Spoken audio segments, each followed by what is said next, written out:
kawajamoo daawwattoota Oromoo Miidiyaa Marti keessaa anaa dhufu jecha har'ammoo oduu amma nuti bal'inaan isinitti qabadhe waan dhiyaadheef turtiin keessan hanga dhumaatti na wajjin ta'u jecha chaanaalii kana fudhatan hundi keessan chaanaalii kana subscribe gochuu gana waan dagatiin asin jecha hayyee gara oduu sanaatti yeroo ceenu Ambaasaadar Tashoomaa Toogoo fedhii isaaniin aangoo gadhiisan akkasumas barattoonni yaaddoo keessa jiraachuun himan birrii baankii daldala keessaa baafatanii maal godhan.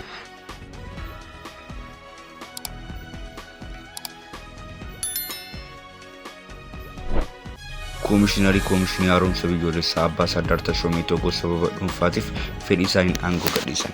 Gorsaan Imaammata Alaa Ministeera Muummee Abiy Obbo Tamasgeen Xilaahuun ammoo bakka Ambaasaadar Tashoomaa Toogoo dhufamuun isaanii komishinichi beeksiseera. Afyaa'ii mana maree bakka bu'oota uummataa dippiloomaatti kan turan Ambaasaadar Tashoomaa Toogoo komishinicha akka hooggananiif kan muudaman bara darbe ALI amajjii 2015. Ambaasaadar Tashoomaa waggaa tokko darbe kana keessa maallaqa loltoota duraanii deebisanii ijaaruudhaaf barbaachisu qaamoleen arjooman irraa walitti qabamuudhaaf carraaqqii taasisaa turan. Carraaqqiiwwan kanneen keessaa dhiyeenya kana gamtaan Awurooppaa loltoota diiguu fi deebisanii ijaaruudhaaf kan oolu yuuroo miliyoona 16 arjoomuunsaa ibseera. Gamtaa Awurooppaatiin alattis qaamoleen biroon akka arjoomaniif Ambaasaadar Tashoomaan gaafachaa akka turanis gabaafameera. Deeggarsaawwan kanneen keessaa maallaqa sagantichaa hojiirra oolchuuf barbaachisa jedhamee bira qabamee yoo ilaalamu hangas mara guddaa akka hin taane qaamoleen dhimmichatti dhiyeenya qaban ni ibsu. Loltoota duraanii naannolee 7 keessatti argaman 371 ta'an deebisanii dhaabuudhaaf doolaara Ameerikaa 760 ol akka barbaachisu komishinichi guyyaa 20 dura beeksisee ture. Komishinichi marsaa jalqabaatiin loltoota duraanii 75,000 naannoo Tigraay keessa deebisanii akka ijaaru ibseera. Bara darbee labsii ji'a Sadaasaa keessa dambii mana maree ministeerotaatiin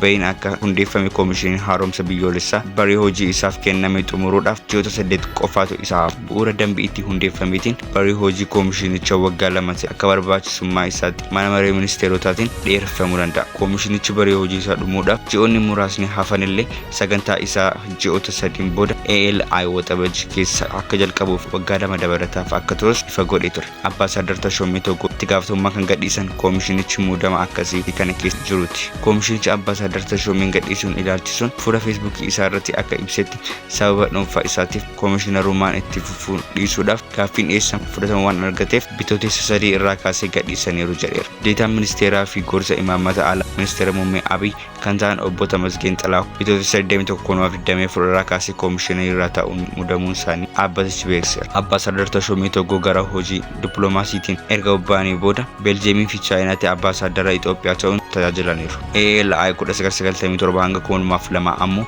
ofyaa'ii mana maree bakka bu'oota uummataa turan. Kana alattis ministeera dargaggoota aadaa fi ispoortii akkasumas dhaabbilee misooma mootummaa ta'uun hojjetaniiru. Haaraa kan muudaman Obbo Tamasgeen Xilaahuun gama isaaniitiin yuunivarsiitii Ambootti barsiisaa saayinsii siyaasaa fi hariiroo idil addunyaa turan. Ministeera siyaasaa fi teekinooloojii ammoo daayirekteerummaa hariiroo idil addunyaatiin hanga gorsa ta'uutti hojjetaniiru. Obbo Tamasgeen waggoota 5 itti aanaa komishinii investimentii Itoophiyaa ta'uun tajaajilaniiru. Hanga komishinirraa komishinii haaromsa biyyoolessaa ta'uun muudamanitti waajjira ministeera muummee keessatti gorsa imaammata alaa ta'uun hojjechaa turan. Namni har'a muudame kun yuunivarsiitii Finfinneerraa saayinsii siyaasaa fi hariiroo idil addunyaatiin digirii jalqabaa hiriira idil addunyaa ammoo digirii lammeessoo qabu. Akka nambii hundeeffama komishinicha haaromsa kanaatti komishinirraa fi itti aantota kan muuduun ministeera muummee. Barattoonni yaaddoo keessa jiraachuu himan birrii baankii daldala keessaa baafatanii maal godhan. Rakkootti bana baankiin daldala Itoophiyaa mudateen barattoonni maallaqa kan isaanii hin taane dalaga deebisaa jiru.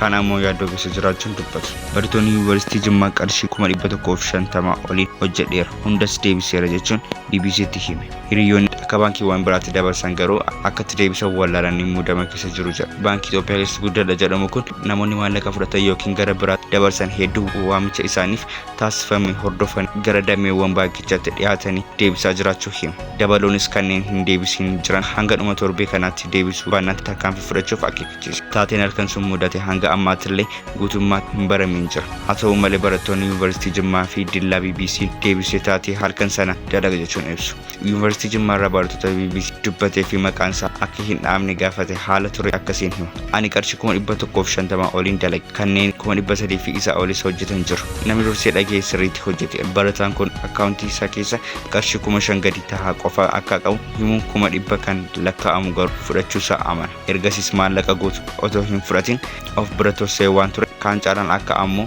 gara onlaayinii deebisuun dubbata. Ergan deebisee booda akkaawuntiin koo naaf banamee itti fayyadamaa jira jedha. Barataan kun kana gidduutti garuu barattoonni danqaman akka jiran kaasa. Baankiin Daashin Jimaata galgala sa'aatii 2 irraa eegalee baankii Duroora kanneen galii godhameef alatti akka baasii hin goone hojjettoota isaaf beeksisuu isaa gabaasee ture. Ajaja baankiin biyyoolessaa Itoophiyaa dabarseen akkaawuntiiwwan baankii daldala irraa maallaqni galeef akka hin sochoone dhorkaan irra kaa'amuun gabaasan. Barattoonni kana godhan yaaddoo keessa jiraachuun barataan kun hima. Barattoonni kun maallaqa sana gara baankii daldalaa deebisuu hin dandeenye. Jidduu kanatti rakkachaa jiru. Pireezidaantiin baankichaa obbo Abbee Seenoo addatti sagantaa BBC Newsday waliin turtii taasisanii hanga xumura torbee kanaatti kanneen maallaqa fudhatan akka deebisan gaafataniiru.